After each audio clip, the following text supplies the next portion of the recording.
thrill seekers, and today's musical intro, I don't know what that was. It's something I learned in a guitar magazine a long time ago, that if you play a scale in the key of C, just the notes from the scale of C major, but you start and end on E, then it sounds like some kind of Spanish mode or something, and I play it sometimes to make it sound like I can play Spanish guitar, but I really can't. That's all I can play. So before I forget, I'm going to be in Europe, and the tour dates are showing on your screen. I'm going to be in Finland, Germany, Belgium, France, and England, and the tour dates are there. And if you want to get clickable links for how you can register and get to these things and where they are and all that details, go to hardcorezen.info/events. There are links you can click on, or if you're too lazy to do that, just below this YouTube video are the same links, but I don't know how to make them clickable, so you'll have to cut and paste them. Okay, we'll see you in Europe. I just want you to see the t-shirt. Okay, I'll get closer so you can hear me better. So the other day I got a question on the emails, and it was about crying during ZAZEN. Somebody was asking about what to do or why it happens. I get this question a lot, though, so I thought maybe because I've received this question numerous times, it might be useful to answer it on a video. Even though it's kind of it's not the kind of thing I usually... do I usually answer questions like this? I don't know. I answer all kinds of questions. So whatever you want to ask, go ahead, and I'll see if I can answer it. It's not that weird to cry during ZAZEN. And just to kind of let you know about crying in Zen in general, I went through Shobogenzo and found several instances where Dogen talks about crying. So I thought I'd read those to you first. Here's one. This is from Keisa Kudoku, which is praise of the Keisa, the robe that Buddhists wear.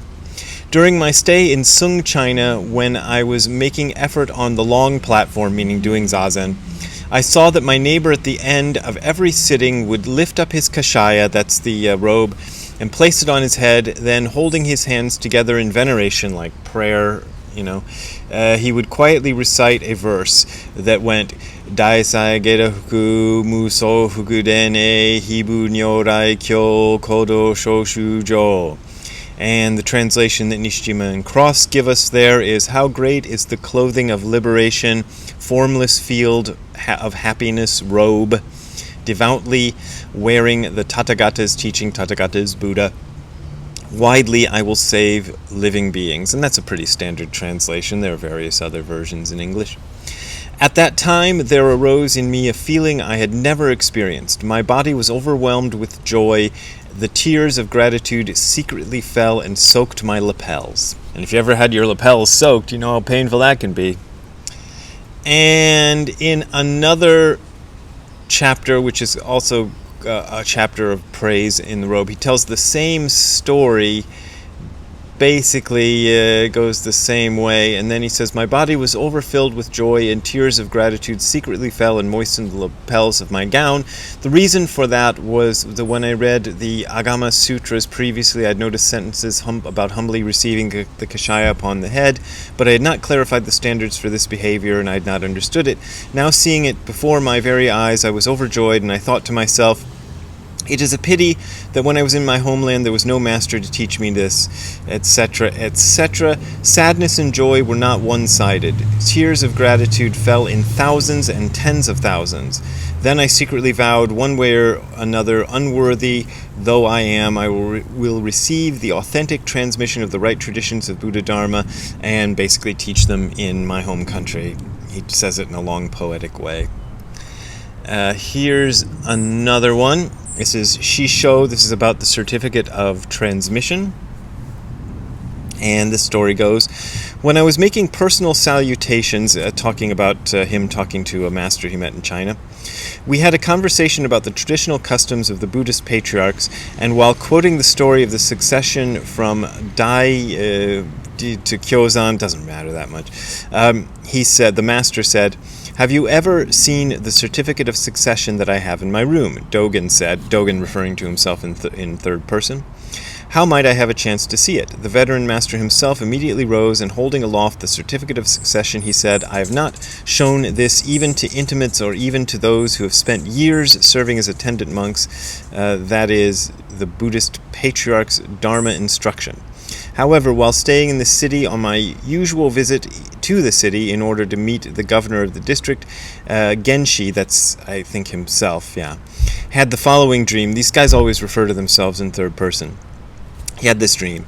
An eminent monk whom I supposed to be Zen Master Hojo of Daibaizan Mountain appeared holding up a branch of plum blossoms and said, If there is a real person who has crossed the side of a ship, do not begrudge these blossoms.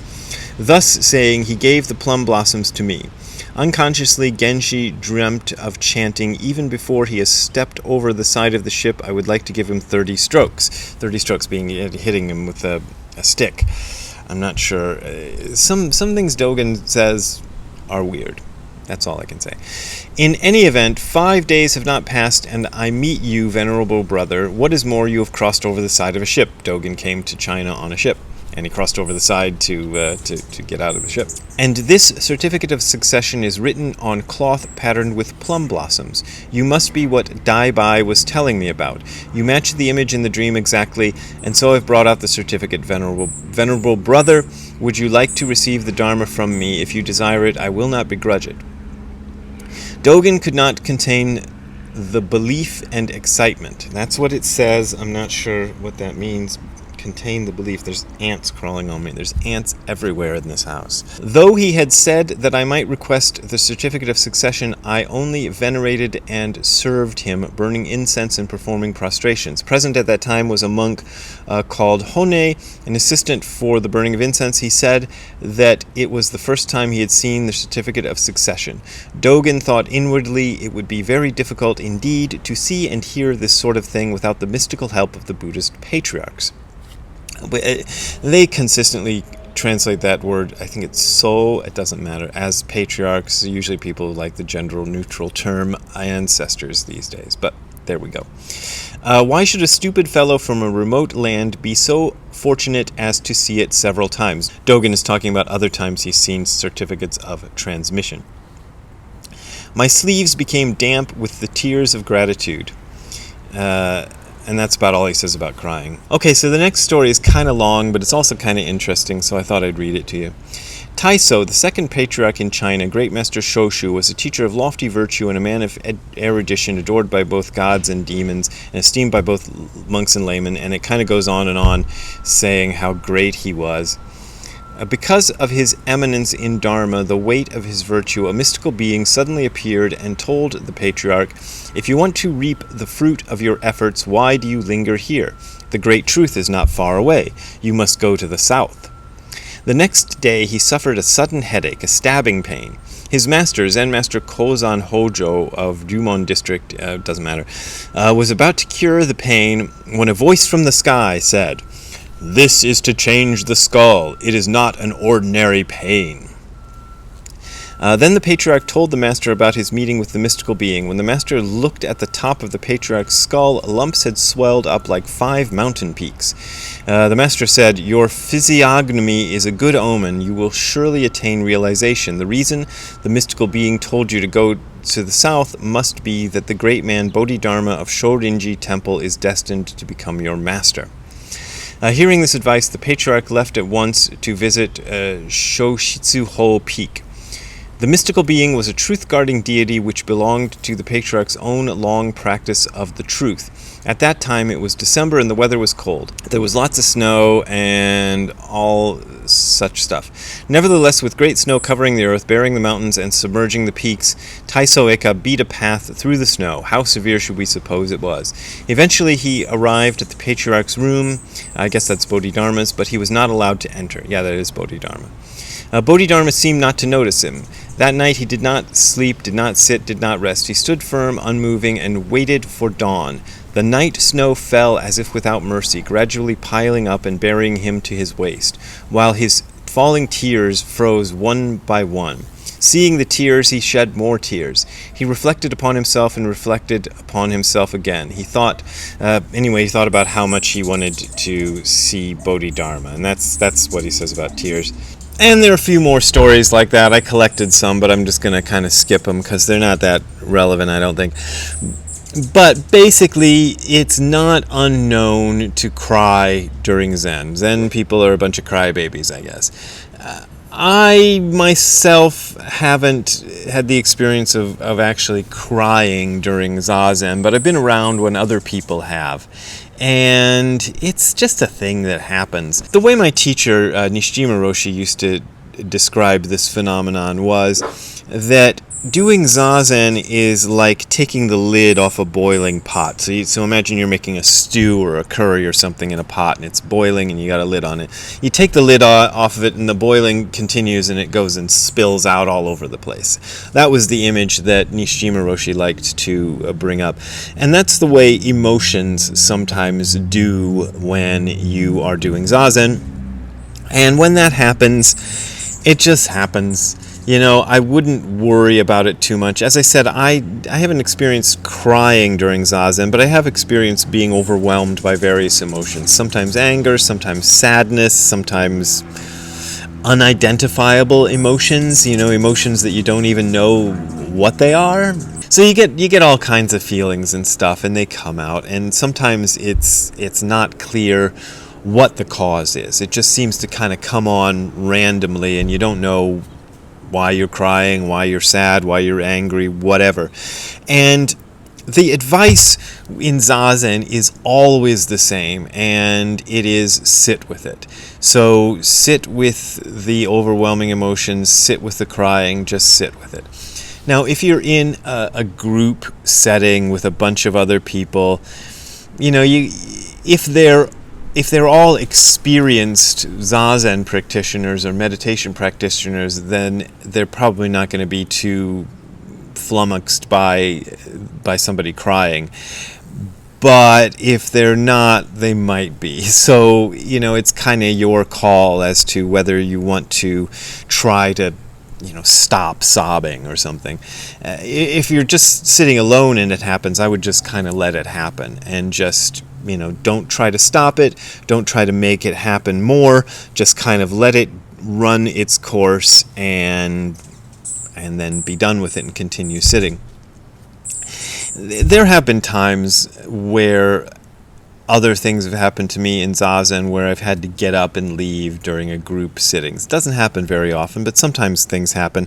And generally when that happens, the advice is you make a bow towards your cushion, you turn around, you leave the Zendo the way that one leaves the Zendo at the end of a sitting. And that way, the person who is leading the sitting will not think something is wrong or an emergency has happened and probably won't chase you out of the Zendo to figure out what happened to you.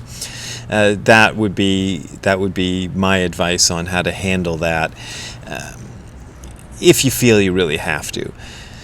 But otherwise, I would just kind of let it go and realize it's a natural thing and it comes up. There's a lot of stuff in our minds that we push down, we don't acknowledge. There's a lot of things that happen to us that we haven't processed fully.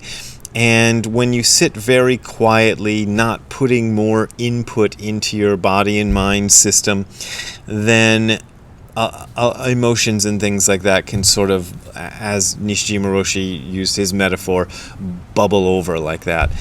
It's, you know, there's really nothing to worry about. I know that doesn't sound like perfect advice, I suppose, but basically the point is, don't worry about it, let it go. If you think you might be bothering people with it, then, you know, maybe you should leave the Zendo quietly and in a way that doesn't cause further disturbance by the very fact that you're leaving. But if you can kind of keep it... whoa, what was that? A flower, I think. Flowers are falling on my head as I do these videos. Auspicious. Anyway, so that's just something that happens, and if it happens to you, I would just say, if you can, just let it go, and if you can't, you know, leave the room. there you go. I know that didn't sound very sage, but there you go. If you want to help me buy more t-shirts and dispense more sage advice, you can go to the URL you are seeing on the screen below, which is hardcorezen.info/donate. That is hardcorezen.info/donate. There you will find links to my PayPal and Patreon accounts. Those are the way I make a living. Really, they're pretty much the only way I make a living, and I really appreciate your support. But as always, this is offered for free, so you don't gotta support me if you don't want to support me. We will see you next time. Have a good time all the time. Bye. Hey Ziggy, what do you think of the flowers? They're falling down right now, huh? That's kind of cute. They're all over the ground. See them? Alright, let's go back inside and edit the video.